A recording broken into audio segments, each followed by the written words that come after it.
ବନ୍ଧୁ, ସିଂହଦ୍ୱାର ହେଉଛି ଏପରି ଏକ ଦିବ୍ୟ ଭବ୍ୟ ପବିତ୍ର ଦ୍ୱାର ଯାହାକୁ ଦେଖୁ ଦେଖୁ ଦୁଇ ହାତ ଟେକି ହୋଇଯାଏ ଭକ୍ତର।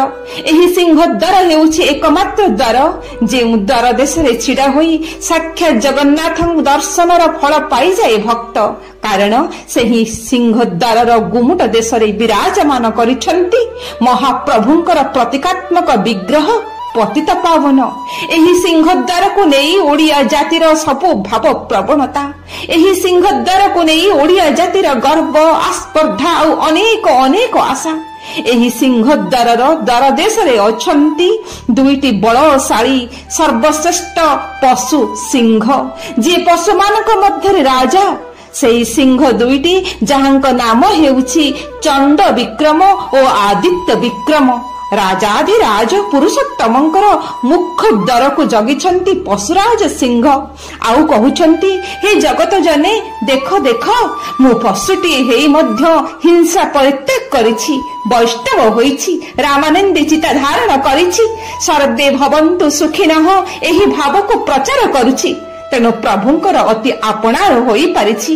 ତୁମେମାନେ ମଧ୍ୟ ଯେତେବେଳେ ଏହି କ୍ଷେତ୍ରକୁ ଆସୁଛ, ଏହି ଦ୍ୱାର ଦେଶରେ ପହଞ୍ଚୁଛ, ସେହି ସମୟରୁ ତୁମ ମନରୁ ସବୁ ହିଂସା କପଟ ବିକାର ତ୍ୟାଗ କରି ମନକୁ ଖାଲି କରିଦେଇ ଆସ। ମହାପ୍ରଭୁ ତୁମକୁ ପୂର୍ଣ୍ଣ କରିଦେବେ।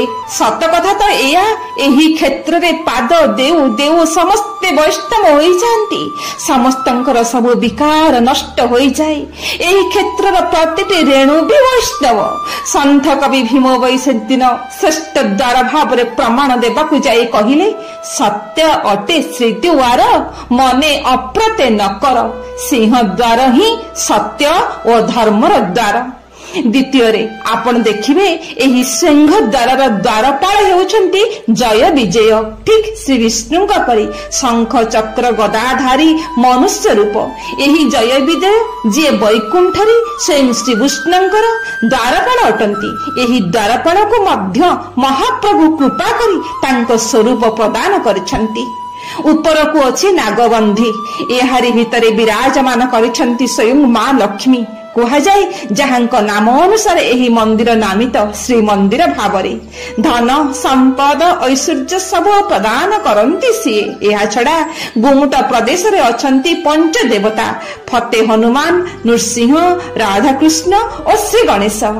କୁହାଯାଏ ଏହି ଫତେ ହନୁମାନଙ୍କୁ ନିଜର ହେଉନଥିବା କାର୍ଯ୍ୟ ସମ୍ବନ୍ଧରେ ଜଣେଇଦେଲେ ସମସ୍ତ ବାଧା ଦୂର ହୋଇଯାଇ ତୁରନ୍ତ ବା ଫଟାଫଟ କାର୍ଯ୍ୟ ସମ୍ପନ୍ନ ହୋଇଯାଏ ବୋଲି ତାଙ୍କ ନାମ ଫତେ ହନୁମାନ।